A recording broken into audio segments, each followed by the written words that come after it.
Hi అందరికి welcome to my channel Manju vlogs. అందరు ఎలా ఉన్నారు? బాగున్నారా? నేనైతే చాలా బాగున్నాను. ఈరోజు ఈజీగా ఒక స్నాక్ రెసిపీ అయితే చేసి చూపించేస్తాను రండి. ఏం లేదండి, రవ్వ లడ్డూనే. ఇది పిల్లలకి పెద్దవాళ్ళకి స్నాక్స్ లాగా బాగా ఉపయోగపడుతుంది.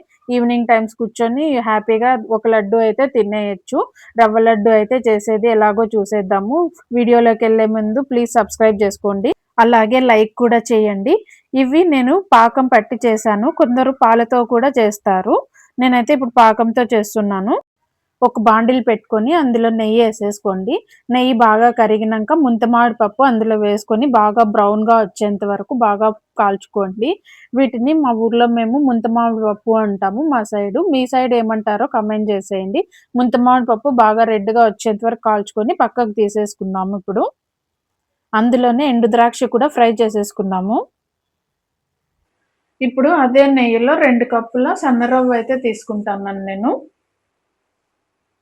సిమ్లోనే పెట్టుకొని బాగా వేయించుకున్నాము, మంచిగా స్మెల్ వచ్చేంత వరకు. ఇది కొంచెం కలర్ మారుతుంది రవ్వ, అప్పుడు దించేసుకోవాలి. కలుపుతూనే ఉండాలి, లేకపోతే మాడిపోతుంది. ఇది చిన్న మంట పెట్టుకొని మనము కలుపుకుంటూ ఉండాలి. బాగా స్మెల్ వస్తుంది, కమ్మగా స్మెల్ వస్తుంది.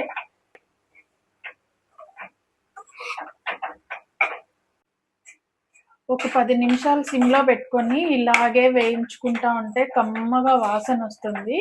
అప్పుడైతే దింపేసేయాల, పొయ్యి మీద నుండి ఆఫ్ చేసేసుకోవాలి. ఇప్పుడైతే బాగా నేను 15 నిమిషాల దాకా సిమ్లోనే పెట్టుకొని ఆపకుండా కలుపుకుంటానే ఉన్నాను. మంచిగా స్మెల్ వస్తుంది. ఇప్పుడైతే ఆఫ్ చేసేసుకుందాం మనము. ఇప్పుడు పాకం పట్టుకుందాము. పాకం కోసము ఒక బాండిల్ పెట్టుకుంటాను. 2 కప్పులు రవ్వ తీసుకున్నాను కదా, దానికి చక్కెర 1.25 కప్పు అయితే తీసుకుంటాను. ఇప్పుడు చక్కెర అయితే ఇందులో వేసేసుకుందాము.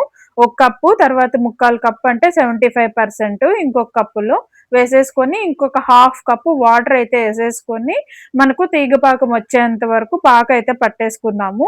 ఇదేం పెద్ద టైం పట్టదు, 5 మినిట్స్ కూడా పట్టదు. తొందరగానే పాక అయితే అయిపోతుంది. చూడండి, కలుపుతూ ఉండాలా. కలుపుతూ ఉంటే మనకి పొంగు అయితే వచ్చేస్తుంది. పొంగు వచ్చిన తర్వాత 1 మినిట్కి అలా మనకి తీగపాకం అయితే వచ్చేస్తుంది. చూడండి, వచ్చేసింది తీగపాకము.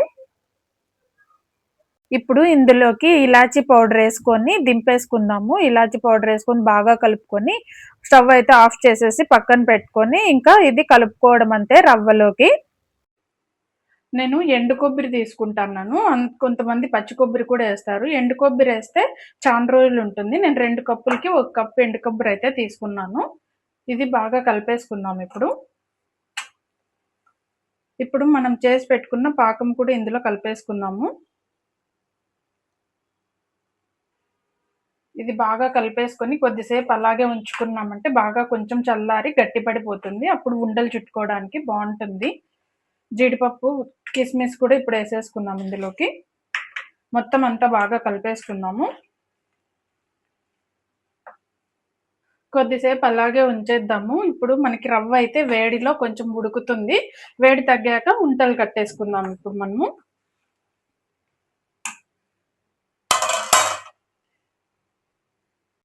రవ్వ గోరువెచ్చగా ఉన్నప్పుడే ఉంటలు చుట్టుకుంటే బాగా ఉంటలు అవుతాయి, లేకపోతే పొడి పొడిగా అయిపోతుంది. ఇప్పుడు ఉంటలు అయితే ఎంత బాగా వచ్చాయో చూడండి. టేస్ట్ కూడా చాలా బాగా వచ్చింది.